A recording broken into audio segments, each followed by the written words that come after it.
Good morning all every Telangana మహిళా తల్లులందరికీ. ఈరోజు విషయం ఏమిటంటే సబ్జెక్టు ట్యాంక్ బండ్ వద్ద మహిళా సంఘాలు తెలంగాణ గవర్నమెంట్ తరపు నుంచి కాంగ్రెస్ పార్టీ తరపు నుంచి మహిళలు కానీ, బీఆర్ఎస్ పార్టీ నుంచి మహిళలు కానీ, కేటీఆర్ మహిళల గురించి మన కాంగ్రెస్ పార్టీ మేనిఫెస్టోలో పెట్టిన ఫ్రీ బస్సు వాళ్ళు అమలు చేశారు. ఆ అమలు చేసిన విధానంలో కేటీఆర్ బస్సులో ఆడోళ్ళు బ్రేక్ డ్యాన్సులు చేస్తారు అనేది ఒక వివాదంగా మాట్లాడారు. దాని గురించి ఇలా కేటీఆర్ దానికి వివరణ ఇచ్చుకోవాల్సిన సంగతి ఈరోజు ప్రజెంట్గా నడుస్తుంది. ఇవాళ 24/8/2024.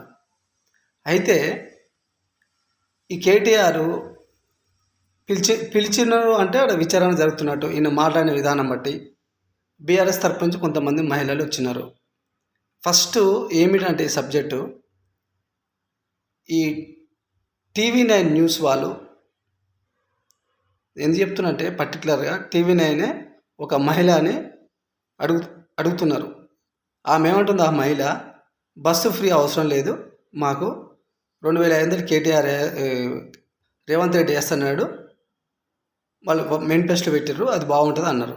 ఆమెకు కార్లలో తిరిగే ఆమెకు ఫ్రీ బస్సు గురించి ఆమెకు సబ్జెక్టు లేదు. ఎందుకంటే ఫస్ట్ మనం ఏ ఛానల్ అయితే పనిచేస్తుండో ఒక జర్నలిస్టు ఎవరి కాడికి వెళ్ళి స్పందించాలనేది ఫస్ట్ ఒకటి నేర్చుకోవాలి వాళ్ళు సబ్జెక్టు. ఎందుకంటే ఒక ఛానల్లో పనిచేసినప్పుడు ఆ జర్నలిస్ట్ ఆ క్వాలిటీని మిస్బిహేవ్ చేస్తే ఆ ఛానల్ కూడా ప్రమాదమే. అయితే ఇంకొకటి ఏంటంటే, ఫ్రీ బస్ అనేది ఇవాళ తెలంగాణ వ్యాప్తంగా మహిళలందరూ ఏ బస్సు ఖాళీగా ఉండట్లేదు,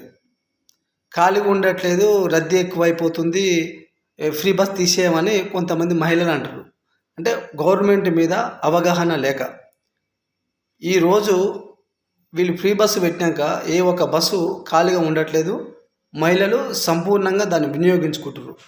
గత ప్రభుత్వాలు ఉన్న స్ట్రెంత్ని, హైదరాబాదులో ఉన్న స్ట్రెంత్ని పెరిగే కొద్దీ స్ట్రెంత్ని అవగాహన లేకుండా బస్సులు వీళ్ళు ఉత్పత్తి చేయలేక ఫెయిల్ అవ్వడం వల్ల ఈరోజు బస్సులు ఖాళీ ఉండట్లేవు. ఇప్పుడు హైదరాబాదులో 1000 బస్సులు తీసుకొచ్చినా కానీ కొత్త బస్సులు ఖాళీగా ఉండవు. ఎందుకంటే స్ట్రెంత్ రోజు రోజుకు డెవలప్ అవుతుంది కాబట్టి. అలాగనే కొంతమంది మహిళలు ఏమంటున్నారు, ఫ్రీ బస్ వద్దంటారు. వాళ్ళకు తెలియదు, కార్లలో తిరిగే వాళ్ళకు, సామాన్యుడు తిరిగే వాళ్ళకు అవగాహన ఉండదు కొంతమందికి. ఇవాళ ఫ్రీ బస్సు పెట్టడం వల్ల హైదరాబాద్లో చాలామంది పొల్యూషన్ అనేది కూడా తగ్గుతుంది. 10 బైకుల మీద తిరిగే వాళ్ళు, ఒక 5 బైకుల మీద తిరిగే వాళ్ళు, ఈ 10 మంది 5 మంది 15 మంది ఒక బస్సులో జర్నీ చేస్తే పొల్యూషన్ అనేది కంట్రోల్ అవుతుంది. హైదరాబాద్లో అందరూ గవర్నమెంట్ బస్సుని వినియోగించుకోండి, పొల్యూషన్ కూడా తగ్గుద్ది. ఎందుకంటే ఏమీ తెలియని, అవగాహన లేని ఈ ఆడోళ్ళ వల్ల ఈ కేటీఆర్కు పొల్యూషన్ గురించి కూడా తెలుసో తెలియదో నాకైతే తెలియదు, అవగాహన లేని వల్ల డ్యాన్సులు చేస్తారు అనడం. కొంతమంది బీఆర్ఎస్ కార్యకర్తలు బస్సులో వీడియోలు తీసేసి ఈ బస్సు ఫ్రీ పెట్టారు వేస్ట్ అని కొంతమంది వీడియోలు చేయడం. నీ ఒక ఆనందం కోసము పేదవాళ్ళ జీవితాలతోటి ఆడుకోవద్దు. తోటి మహిళగా జనాలు బాధపడుతున్నారు. మీరు చేసే ఆ న్యూస్ల వల్ల, మీ వీడియోస్ వల్ల కొంతమంది బాధపడుతున్నారు. ఇవాళ ట్యాంక్ బండ కాడు కూడా కొంతమంది బీఆర్ఎస్ మహిళలు వచ్చినారు. కానీ పార్టీని ఏ విధంగా బలోపేతం చేయాలి, ఏ విధంగా ముందుకెళ్ళాలి అనేది బీఆర్ఎస్ పార్టీ ఆలోచించుకోవాలి. కానీ దీన్ని రాద్ధాంతం చేసేసి ఇంకా ఉన్న మార్కుని తగ్గించుకోవద్దని నా ఒక ఆలోచన. కేసీఆర్ గారు తెలంగాణ కోసం యుద్ధం చేసి ప్రాణాలు పణంగా పెట్టి తెలంగాణ తీసుకొచ్చారు. ఇది బాగుంది, అందరికీ శోకచక్యమే. కానీ ఇలాంటి చిల్లర రాజకీయాల వల్ల ఇంకా స్థితికి జారిపోవడం అనేది ఇది ఒక పద్ధతి కాదు. ఆయన మాట్లాడిండు, ఆ మాట వెనుక తీసుకుంటే అయిపోయేది. మళ్ళీ ఇలా బీఆర్ఎస్ మహిళలను కొంతమంది తీసుకొచ్చి ట్యాంక్ బండ గారు ఉద్రిక్తపరిస్తే ఇది ఒక 2 రోజులు మాత్రమే 2 రోజులు మాత్రమే దీని గురించి న్యూస్ వైరల్ అవుద్ది, లేదా ఒక గంట వైరల్ అవుద్ది. దీన్ని బట్టి కొంతమంది ఇంటెలిజెన్స్ కానీ కొంతమంది ఎడ్యుకేటర్ కానీ మీ పార్టీ మీద ఇంకా చెడు అభిప్రాయం వచ్చేసి మీ పార్టీ పాతాళంకు పోతుంది. ఎందుకంటే పరిజ్ఞానం లేని పనులు చేయడం వల్ల ఈరోజు బీఆర్ఎస్ ఓడిపోయింది తెలంగాణలో. వాస్తవం ఇది. ఎందుకంటే రకరకాల పథకాలు మైండ్కి ఏదో చదివిపెట్టిర్రు. ఇది మంచా చెడని ఆలోచించే శక్తి లేదు మీకు. గొర్రెల పంపిణీ అన్నారు. ఊరికి నువ్వు 20 గొర్రెలు 10 గొర్రెలు ఇచ్చేవాళ్ళు ఒక బర్రెని ఇస్తే అయిపోయేదని నీకు ఎన్నోసార్లు చెప్పిన. నీకు ఇంకా అర్థం కాలే.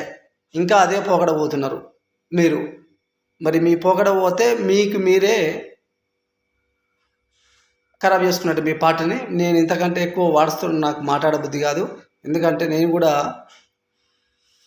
నేను ఒక ఉన్నతమైన వ్యక్తిని. నాకు కొన్ని ఆలోచనలు ఉంటాయి. నేను మంచిగా చెప్తాను, చెడు చెప్పను. చాలామంది కూడా అంటారు బీఆర్ఎస్ పార్టీ బీజేపీలో కలుస్తుంది అది అని. బీజేపీలో కలపాల్సిన అవసరం కూడా బీఆర్ఎస్ పార్టీ లేదు. తెలంగాణలో ఒక పార్టీ ఉన్నది, అది కూడా ఉండాలి మాకు అభిప్రాయము. అంతేగాని పిచ్చి పిచ్చిగా చేసుకోవద్దు. ఈరోజు బీఆర్ఎస్ కూడా బీజేపీలో కలుస్తుంది అంటే మీరు చేసుకున్న పరిణామాలు.